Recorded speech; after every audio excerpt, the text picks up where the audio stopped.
Meus amigos, os criadores da série The Last of Us, né, que é o Neil Druckmann e o Craig Mazin, eles deram entrevistas recentemente explicando algumas cenas em relação a esse terceiro episódio. Então eles explicaram qual era a doença do Frank, o motivo deles terem alterado completamente o arco do Bill e Frank do jogo, o motivo da Ellie ter matado aquele infectado, ou seja, várias cenas bem emblemáticas do terceiro episódio que deixaram certas dúvidas nas nossas respectivas cucas. Mas não se preocupem, porque no vídeo de hoje eu vou trazer essa pauta aqui pra vocês e o Geek vai explicar tudo direitinho e dando a minha opinião, é claro. Simbora. Hello, my friends, Geek na voz. E recentemente, né, assim que saiu esse terceiro episódio, o Neil Druckmann, que é um dos criadores, né, originais do game The Last of Us e que também tá à frente aqui nessa série, junto com o Craig Mazin, ele deu uma entrevista explicando o motivo deles simplesmente terem alterado completamente o arco do Bill e Frank do jogo com a série. Porque pra quem nunca teve contato, né, com o jogo, nunca jogou The Last of Us, a obra, cara, saibam que essa história, essa bela história que nós vimos no terceiro episódio de Amor e Propósito é completamente diferente do que existe nos jogos, mas muito diferente. Além do fato desse terceiro episódio ser o mais isolado dos demais, né? Porque a sensação que eu tive, pelo menos vendo esse episódio, é que ele é o melhor filler de uma série que eu já vi nos últimos anos. Porém, o Neil Druckmann, ele explicou, né, juntamente com o Mazin, que eles queriam tirar proveito da mídia televisiva e explorar os personagens de uma forma que seria difícil de retratar em um videogame. Segundo ele, vou lhe dar um pouco da minha perspectiva, que era se você me perguntasse antes de conhecer o Craig Mazin, eu estaria disposto a pegar um dos personagens mais icônicos do jogo e mudar seu destino? Eu teria dito, é claro que não, tem que ser como no jogo. E é assim por uma razão, mas nesse ponto eu tenho trabalhado, né, com o Craig Mazin nos primeiros episódios, e então começamos a conversar sobre isso e o que poderíamos fazer com ele, no caso o Bill. E havia apenas a ideia de fazer uma pausa porque o último episódio foi muito intenso e perdemos a Tess. E então, apresentando o contraponto, bem, vimos o que você tem a perder, mas e o que você tem a ganhar? Ou seja, meus amigos, só pelas entrevistas, né, que o Neil Druckmann ele dá, novamente ao criador do game, dá pra ver que ele é muito preocupado com o material original, com a obra que ele criou. Ele quer que seja igual ao jogo, cara, quer que seja uma adaptação fiel a The Last of Us lá no PlayStation. Mas esse terceiro episódio não foi o caso, e mais pra frente a gente vai comentar sobre isso. Ele continuou dizendo que também aproveitando um meio muito diferente dos jogos, podemos mudar a perspectiva. Não precisamos ficar com nossos heróis durante toda a jornada e não precisamos ficar no mesmo tempo e local. Na verdade, poderíamos pular um pouco no tempo, e isso me deu a oportunidade de contar esse tipo de história. Então, quando o Craig Mazin me apresentou, essa história evoluiu com o tempo, mas estava quase lá. E novamente, a fé do personagem é 180 graus diferente do que acontece no jogo. Foi tão bonito e comovente e meio que acertou em cheio no que diz respeito aos temas e aumentou as apostas para Joe e Ellie de uma forma interessante. Mesmo assim, ainda estamos nos desviando tanto que me senti completamente à vontade para dizer, com certeza vamos fazer isso, essa é uma ótima ideia. Bom, eu compreendi, tá? Acho que no final todo mundo compreendeu, né, o que o Neil Druckmann ele quis dizer com essa entrevista. No final das contas, eu também achei uma decisão assertiva o que eles fizeram com o Bill e eu vou, né, aprofundar ainda mais a minha análise. Mas, cara, pra mim, eu já venho dizendo isso há vários vídeos, várias análises, uma boa adaptação é você respeitar o material original e adicionar novos elementos. Simples, é só você fazer isso. Parece difícil, né, quando a gente olha para algumas obras, mas, cara, não é tão complicado. Porém, o Geek aqui, eu vou fazer...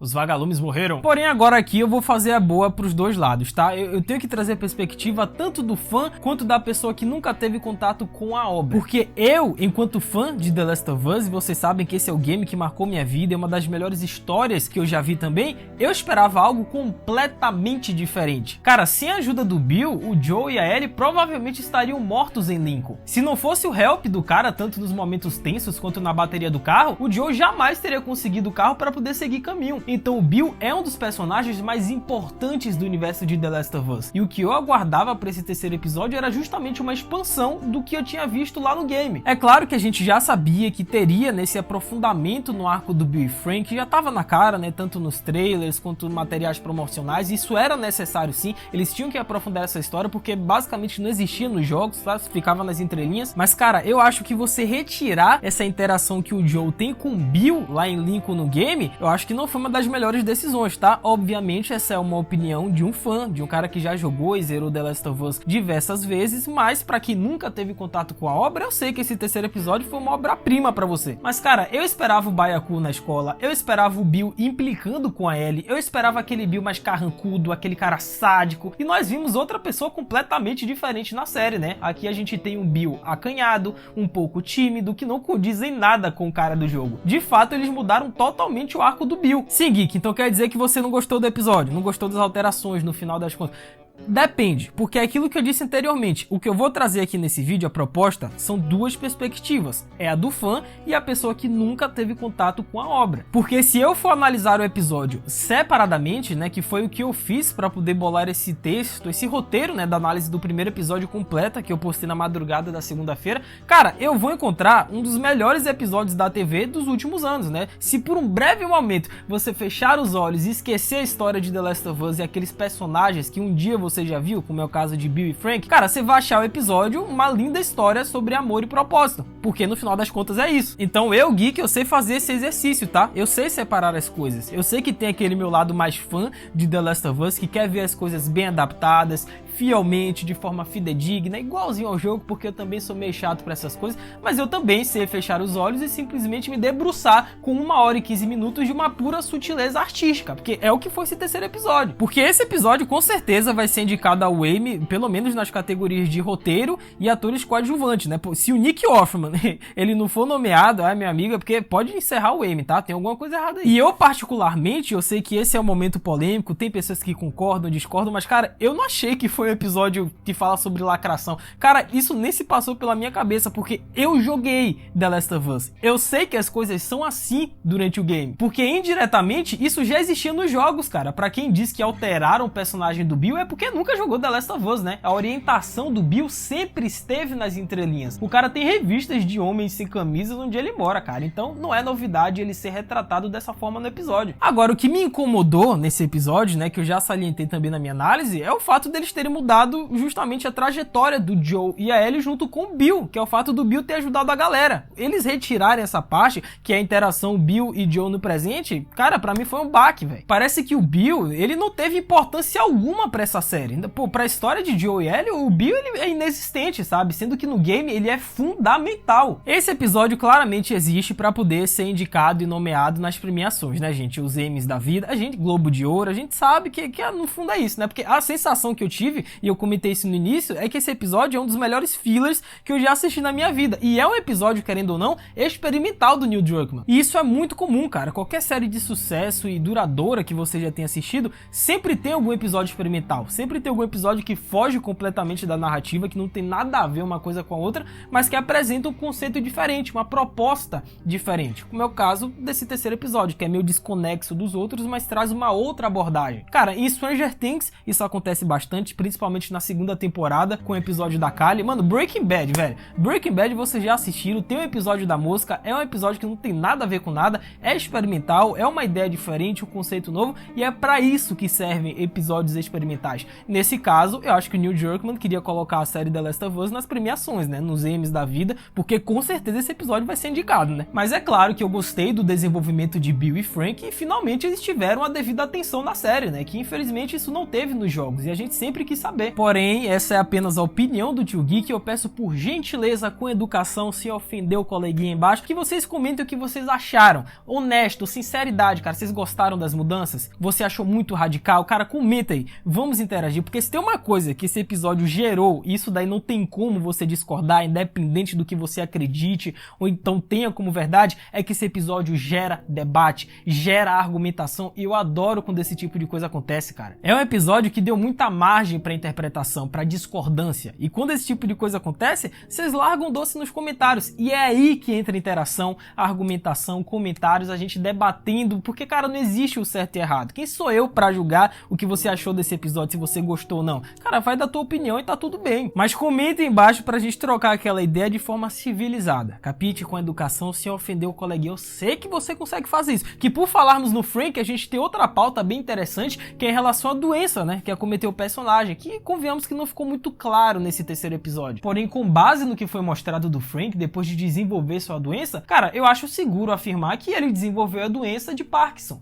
A doença de Parkinson, né, é uma condição que afeta o cérebro, na qual várias áreas do órgão ficam cada vez mais danificadas ao longo do tempo. Os principais sintomas, né, do Parkinson que afetam o Frank são os tremores corporais involuntários, movimentos lentos, músculos rígidos e insônia. Tudo isso foi tristemente destacado na história de Bill e Frank nesse terceiro episódio. Ele mal conseguia comer, já não conseguia andar, vivia à base de medicamentos e principalmente não conseguia nem mais pintar o quadro, cara. E essa cena dele tentando, né, completar o quadro, que tá inacabado, percebam? Cara, pra mim foi nesse momento que ele tomou a decisão dele. Foi quando ele percebeu que não dava mais pra ele continuar vivendo dessa forma. Ao tentar finalizar o quadro da pessoa que ele mais amava, que era o Bill, ele simplesmente não teve forças pra terminar o trabalho. Percebam, o quadro está parcialmente pintado, cara. Faltava outra parte, mas ele não tava mais conseguindo. E se nem isso ele conseguia mais fazer, então na cabeça do Frank era hora de dizer adeus. E como o Tio Geek ainda tem muito ao que comentar aqui nesse vídeo com vocês, tem outras pautas e eu não quero que vocês me deem adeus nesse momento, não saiam do vídeo, cara,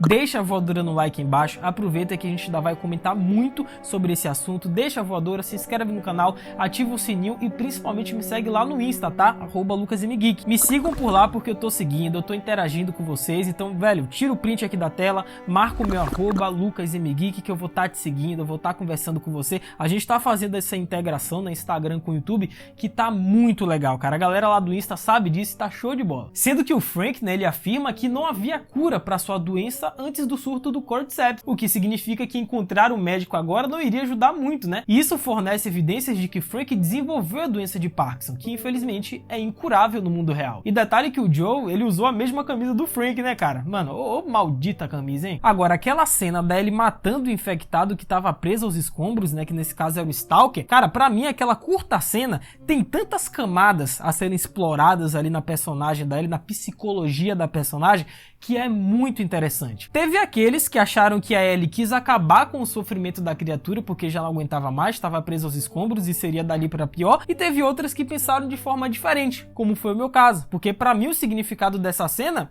cara, eu tive outra interpretação muito diferente. Ainda mais visando o que vai acontecer com a personagem da Ellie no futuro da história. E calma, tá? Relaxa que eu não vou contar spoiler de The Last of Us nesse vídeo, tá? Fiquem sossegados, podem assistir até o final. Mas eu comentei, né, a respeito dessa cena lá na minha análise do primeiro episódio, tá? Link em cima dos cards e de todos esses vídeos que eu tô citando aqui. Mas agora eu vou comentar de forma mais aprofundada, cara, porque eu de fato achei uma das cenas mais interessantes desse terceiro episódio e que diz muito a respeito da Ellie, cara. Primeiro que a personagem da Ellie sempre foi um ser muito curioso, né? Ela gosta de ver as coisas, ela encara a realidade, ela quer entender como tudo funciona, ela faz muitas perguntas ao Joe, ela fica constantemente pedindo uma arma pro cara, faz perguntas pessoais pro cara antes do surto e como que tudo isso aconteceu, ou seja, ela tem muita curiosidade em saber como que a galera foi parar nessa situação. E com a biologia de um infectado não foi diferente, né? Porque pela primeira vez a Ellie teve a oportunidade de se aproximar de um infectado, que na ocasião era um Stalker, né? E ver do que aquela criatura era feita. Por isso que antes de matar, ela fez o riscado na testa do bichão, porque pela primeira vez ela poderia se aproximar de um infectado sem ser ameaçada. Lembrando também, é claro, que a Ellie é imune ao Cordyceps, né? A mina já foi mordida 2 vezes, então pra ela naquele momento estava safe. Porém, o ato de matar o infectado é que torna essa cena ainda mais interessante, cara, porque a Ellie é uma personagem que não tem problema nenhum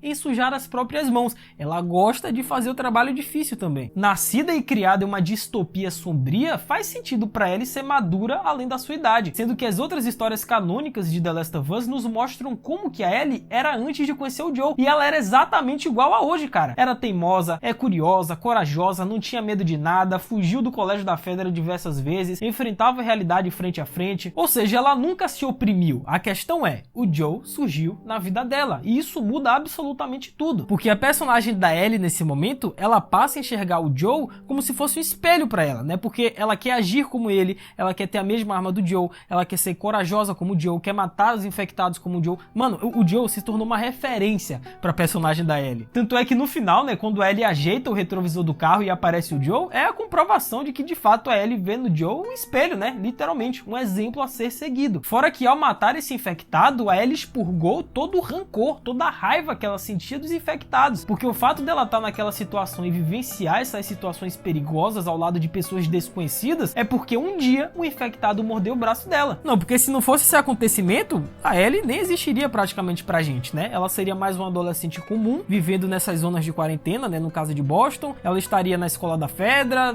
às vezes até com a Marlene, não sei, mas ela seria uma adolescente comum. Ou seja, é por isso que ao matar o infectado, a Ellie teve uma expressão de nojo e rancor, porque ela odeia essas criaturas e vai fazer isso quantas vezes forem necessárias. Mas e vocês, meus amigos, o que vocês acharam do vídeo de hoje? Gostaram das pautas que o Tio Geek levantou? Você pensa, você concorda, discorda do que eu falei? Cara, deixa aí embaixo no campo dos comentários que eu vou ler e responder civilizadamente, com educação, por favor, todos os comentários. Bora fazer esse exercício sem ofender o coleguinha, bora argumentar, bora discutir a respeito desse terceiro episódio que foi no mínimo interessante pra todo mundo? Bora lá? Estão vendo esse vídeo aqui em cima do escudo do capitão? Aqui sim, vai lá ver minha análise completa desse primeiro episódio, teve meia hora, e aqui o nosso especial do primeiro game The Last of Us contando tudo a respeito. É um vídeo que tem mais de 1h30, cara, um documentário perfeito que eu fiz. Não se esqueçam da voadora no like aí embaixo, mega importante, se inscrevam no canal, ativem o sininho e me sigam lá no Insta, @LucasMGeek, que é nóis. É isso, até a próxima, valeu, falou e fui!